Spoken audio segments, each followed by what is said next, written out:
In this video, we're going to show you how to take a 3D model and create a recessed shape for that to go into that roughly follows the outline of the object itself.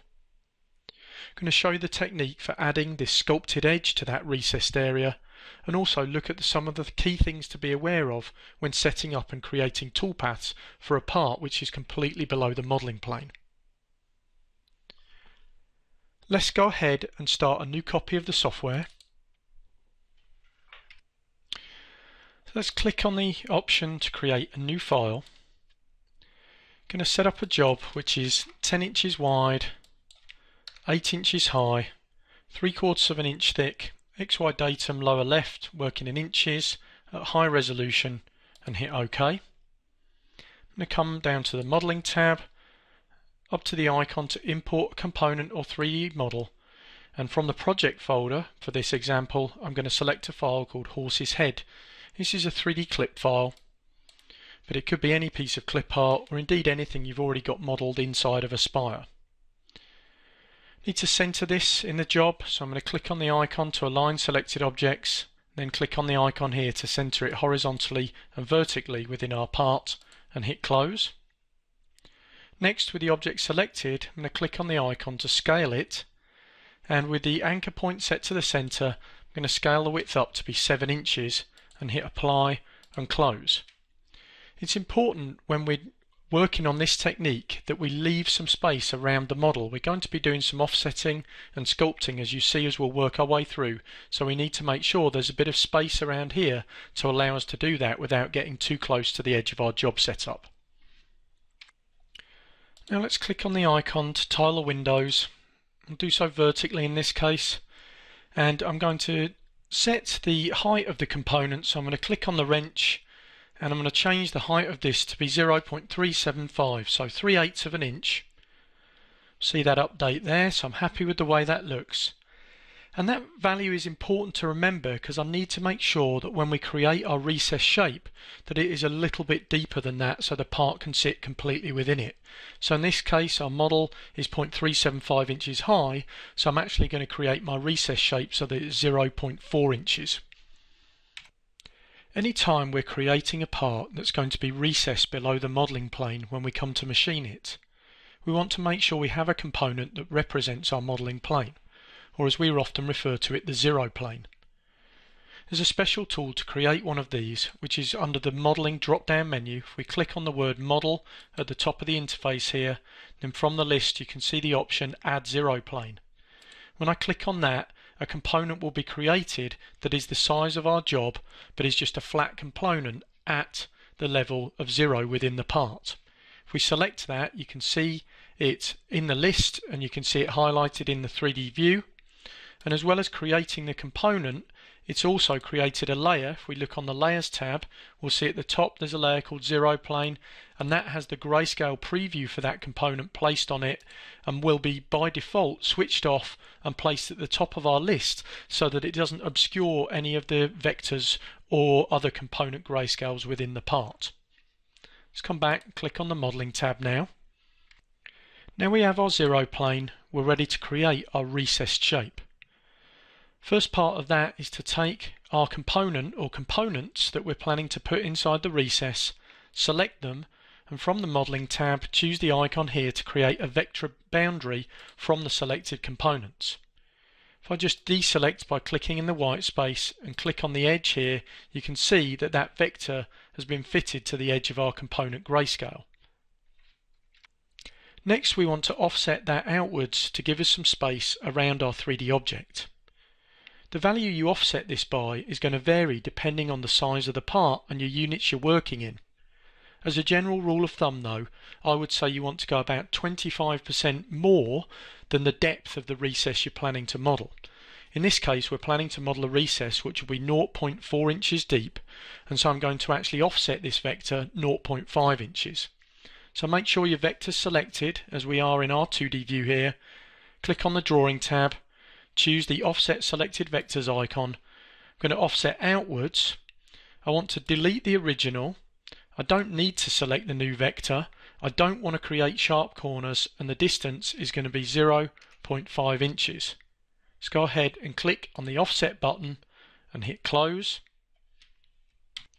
Now we're going to click back on the modeling tab. Going to click on the icon for create shape from vectors.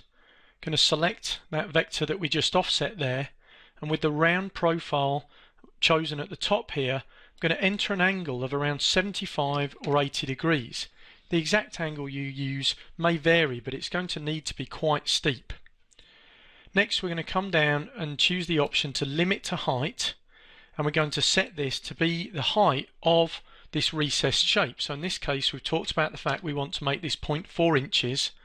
The object we're putting in it is 0.375, so we just need to make sure that that value is a little bit bigger than the height of the components that are going to sit inside the recess. I'm going to make it a negative shape, so it's going to be subtracted, and here I'm going to type in the word recess and hit apply. So there we can see that shape's been created. If I'm happy with the way that looks, I can hit close. And what we want to do at this stage is make sure that our part is completely inside of that recessed area. So I'm going to come up and click on the icon to scale Z height of model, and we want to make sure that the maximum Z we can see here is 0. If there's any positive value in here, it means that some part of the components that are inside that recessed area are sticking out above the 0 plane.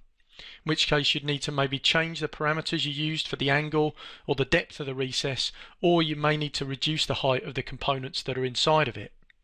If we're happy with this and our maximum Z is 0, then we can hit OK. Then the other thing we want to check here is that the edge of our rounded shape is roughly going down to the edge of whatever components we have within it.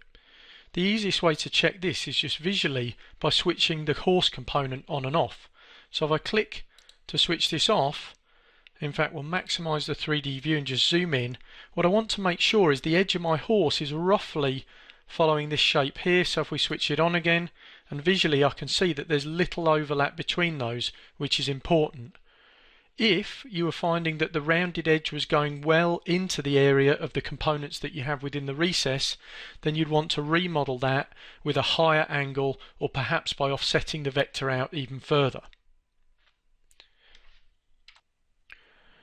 Once I'm happy that none of my part is sticking out above the 0 plane, and that the edge of my components roughly correspond to the curve edge that we've created here, then we're ready to smooth and sculpt to finish off our recess shape.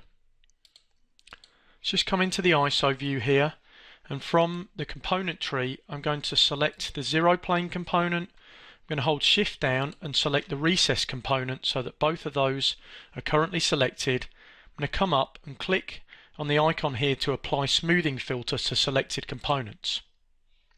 Software will warn me that it needs to bake those two components together, and that's fine because from now on I want to edit them as a single object. So I'm going to hit OK. I'm not going to worry about making a copy of those.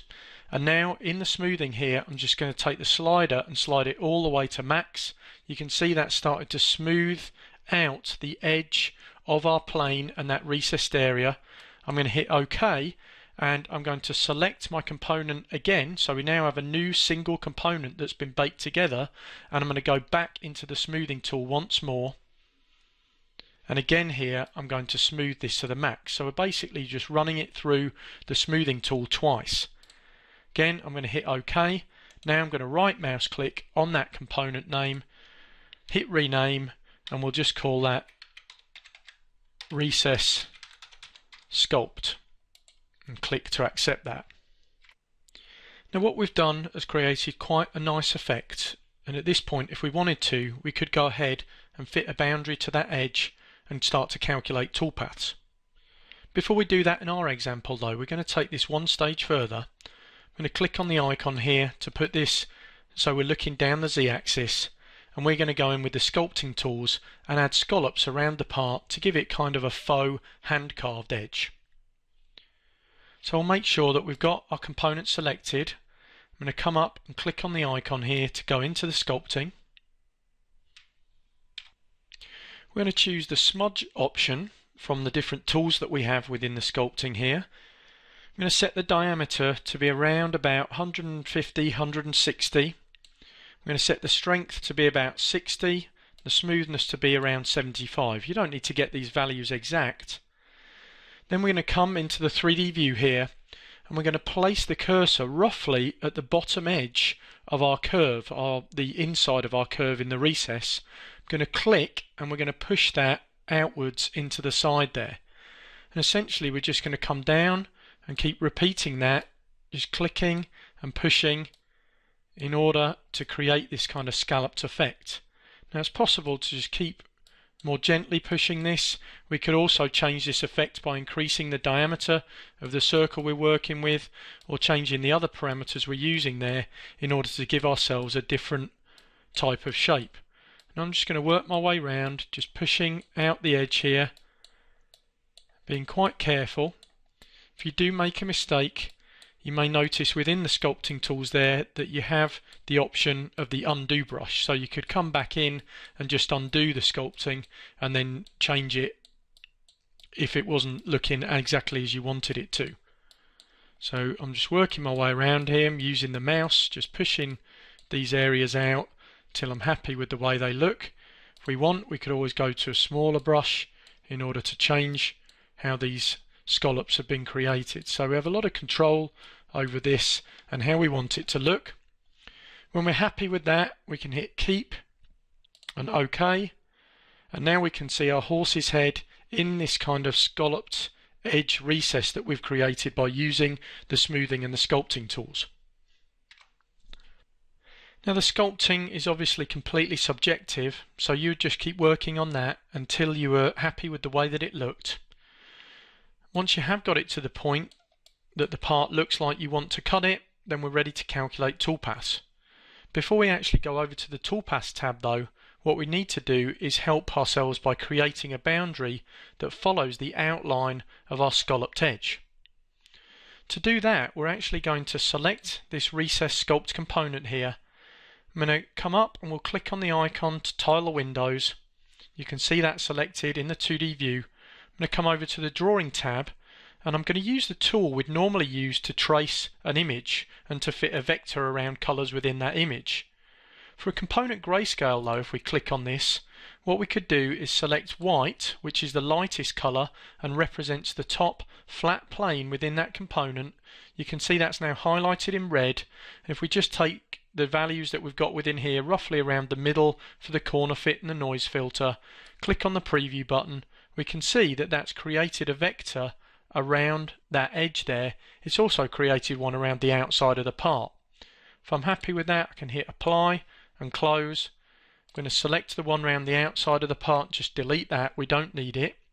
And so now though, we've got this vector that roughly represents the top edge of that scallop shape that we created, and we can use that as a machining boundary. So now let's come up and click on the icon to switch to the toolpaths tab. Before we calculate any toolpaths, we always want to check our material setup. And in the case of something that's recessed or dished into the part like this, then there's a couple of important things to be aware of when doing your material setup. So I'm going to click on the set button. The first thing is that it's normally best in this type of situation to set your Z0 off the top of the block. If you register off the top of the block, you know then that the edge of the part here should correspond to the top of your material. Also, you want to make sure that the gap above the model is set to 0 so that this is forced all the way to the top, or you type in a value of 0 here. Again, that'll make sure that our edge is forced all the way to the top of the material, and so when we machine this we should get a nice crisp finish around the part. For the other parameters in the material setup, you just want to make sure that they're safe and appropriate for the type of material you're working with and for your particular machine. Then we can come down, click OK. Now we're ready to calculate our toolpaths, so I'm going to make sure my boundary vector is still selected, the one that we just fitted to the edge of our scallop shape. I'm going to click on the icon for 3D roughing. I'm going to hit select, and from the tool database I'm going to choose a 0.25 inch end mill or 1/4 inch end mill, and I'm just going to take the default values for that and hit OK. Machining allowance is fine at 0.03. I'm going to Z-level rough raster X. I'm going to make sure my boundary vector offset is set to 0. And that's going to make sure that we keep the toolpath inside of the recessed area in this case. If we want, we can change or edit the name for the toolpath, and then we can hit calculate, and there we can see the toolpath that's going to create. If we want to visualize that, we can click on the button to preview the selected toolpath. So there I can see what that's going to cut away when we do our roughing. Now we're ready to go back in and calculate our finishing. So I'm going to hit close on the preview toolpaths form, make sure my vector's still selected, which it is, click on the icon for 3D finishing toolpath, and hit select, and from the tool database we're going to select an 1/8 inch ball nose tool, 0.125 inch, and hit OK. Could choose either the offset or the raster option, really depends on the type of material you're cutting, perhaps the shape of the part you're working with. Again, we're going to set boundary vector offset to be 0, and if we want now we can edit the name and hit calculate. Once more, we can take that, and in the preview we can click the preview selected toolpaths button, and we can see the result of what we're going to get based on the parameters we entered. Let's maximise the 3D view now.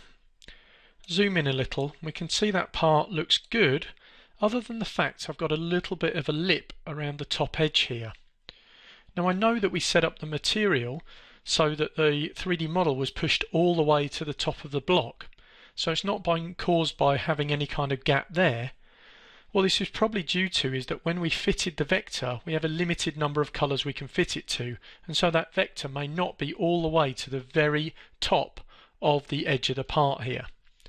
This is very easy for us to adjust though. What we can do is just hit close on the preview toolpaths form there. I can take the 3D Finish toolpath, click on the Edit Toolpaths button, and I can just enter a small amount for a boundary vector offset that will allow the tool to just roll a little bit further past the edge. So I'm going to enter 0.05. We can hit Calculate. There's our new toolpath. If we want, we can completely reset the preview.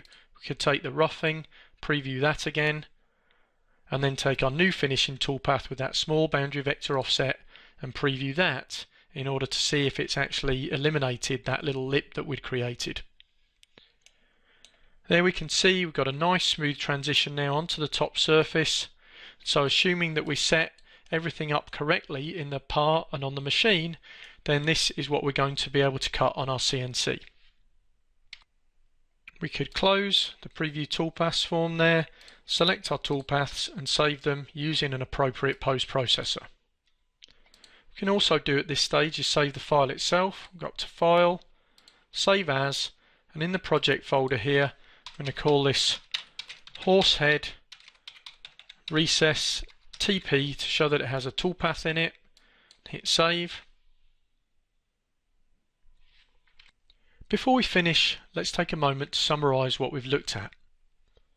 We started by creating a new part and importing a 3D object that we wanted to recess into the material before we machined it.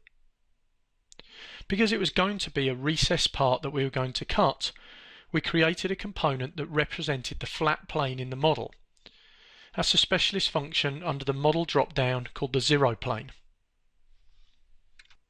Once we'd created the zero plane, then the next job was to fit a vector around the outside of the object we wanted to go into our recess and offset that outwards in order to represent the edge of what was to become our recessed component.